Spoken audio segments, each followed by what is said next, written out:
अपना पक्ष रखा। उन्होंने कहा उन्हें उम्मीद है कि उनका निलंबन रद्द कर दिया जाएगा और अब फैसला लिया गया है कि रद्द हो गया है। क्या कहिए? हम स्वागत करते हैं।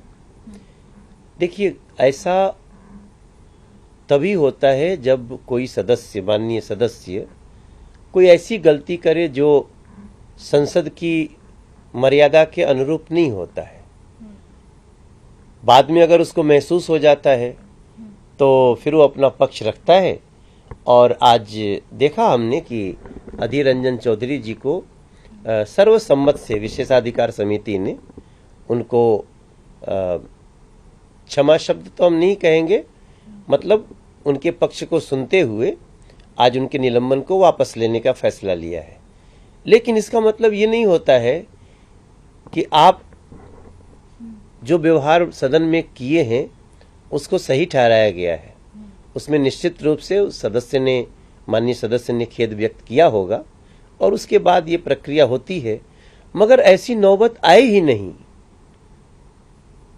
अब तो कम से कम एक नेता सदन, नेता विपक्ष होते हुए अधीर रंजन चौधरी जी के जीवन में एक दाग तो लग गया कि उनका आचरण ऐसा था कि उनको निलंबित करना पड़ा। हम सबको भी बहुत दुख हो रहा था। अधीर रंजन चौधरी जी से कभी भी अपेक्षा नहीं थी, लेकिन ठीक है, अब तो जो हुआ सो हुआ। लेकिन ऐसी व्यवहारों से, ऐसे बातों से बचना चाहिए जी। इसके साथ ही सर, बिहार सरकार में जो है छुट्टियों को दिवाली हो गई, रक्षाबंधन हो गया, इस तरीके के त्योहारों के लिए मुझे बड़ा हैरानगी हुई है बिहार सरकार के इन निर्णयों को, जिसमें दुर्गा पूजा की छुट्टियां रद्द की गई हैं, जन्माष्टमी की छुट्टियां रद्द की गई हैं, छठ की छुट्टियां रद्द की गई हैं। ये सब कुछ सुनकर के मैं तो हैरान हो गया हूं कि आखिर बिहार की ये सरकार, जो लालटेन और तीर की सरकार है इस समय, ये हिंदू धर्म के त्योहारों के पीछे क्यों पड़ गए? मुझे लगता है कि बिहार की जनता में जो गुस्सा है, जो नाराजगी है, वो बहुत जल्द इस बिहार की सरकार को झेलना पड़ेगा। और हम पूरा विश्वास के साथ कहते हैं कि जैसे ही एनडीए की सरकार आएगी बिहार में, इन सारी छुट्टियों को बहाल किया जाएगा। जी सर, इसके साथ ही कहीं ना कहीं रस्साकसी हो रही है। आम आदमी पार्टी की बात करें तो उनका एक लीडर कहता है कि अरविंद केजरीवाल पीएम कैंडिडेट होंगे, दूसरे हालांकि इसको रद्द कर देते हैं, राघव चड्ढा हो गए। क्या लग रहा है आपको? देखिए, इनका नाम ही है I.N.D. And there is doubt ही doubt, doubt doubt doubt doubt है वो। हम डॉट डॉट पढ़ रहे थे, लेकिन डाउट डाउट है वो। इनके इस नए गठबंधन में, जो पुराना नाम यूपीए है, वर्तमान में कुछ भी बदल के रखें, इनकी नीति और नीयत ये जनसाधारण के लिए भारत के है ही नहीं। ये सब अपने अपने लाभ के लिए, अपने परिवारवादी सोच के लिए ये लोग एक होने की कोशिश तो कर रहे हैं, लेकिन इनके आपस में इतने विरोध है कि ये कभी सफल नहीं हो सकते।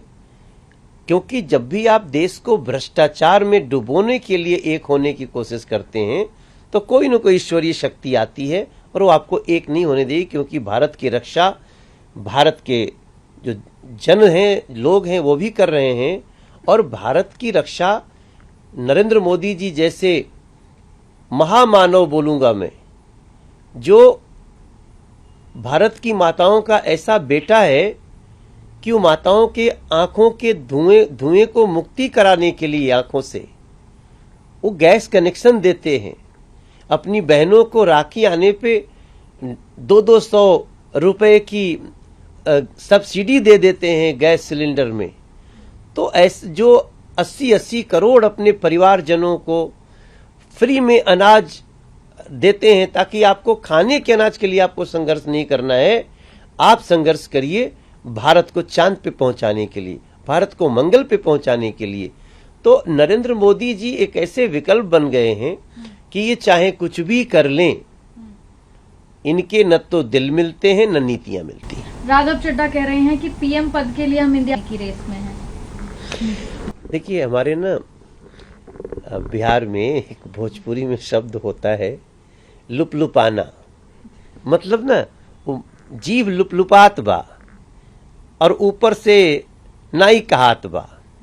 तो ये 15-16 जो लोग नेता है उनके, उस सभी लोगों की उसका अर्थ है कि लालच एक ऐसी चीज की, एक ऐसे पद की जो ईश्वर ने ऐसे लोगों के लिए जो आई डॉट एन डॉट में है, इन लोगों के लिए वो बनाया ही नहीं है।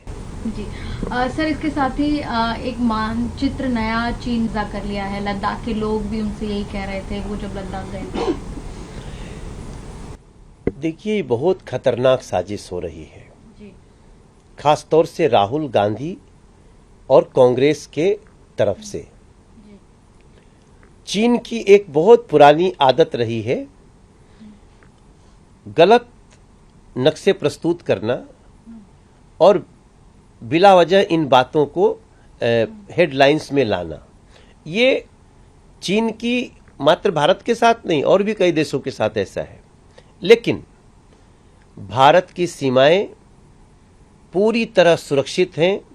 कई बार दुनिया ने देख लिया है, हमारी भारत की सेना अपनी सीमा की रक्षा न सिर्फ रक्षा कर रहा है, बल्कि जो सीमा पे एक नियम होता है कितना पीछे रहना है दूसरे देश को, उसका भी पालन करा रहा है। तो किसी के नक्शा दिखा देने से कोई जगह किसी की नहीं हो जाती और न तो कोई हिमाकत कर सकता है। मगर मुझे राहुल गांधी जी के लगातार बयानों से और चाइना के इन फेक नक्शों से ऐसा प्रतीत होता है कि राहुल गांधी, कांग्रेस और चाइना का आपस में कुछ सांठगांठ चल रहा है कि हम कहेंगे कि आप ये जमीन कब्जा है, आप उसको दावा करो, और इस प्रकार से इसको विवाद को जन्म देने में ये बहुत खतरनाक भूमिका राहुल गांधी जी निभा रहे हैं। मुझे लगता है कि राहुल गांधी के इन बयानों को सामान्य नहीं लेना चाहिए।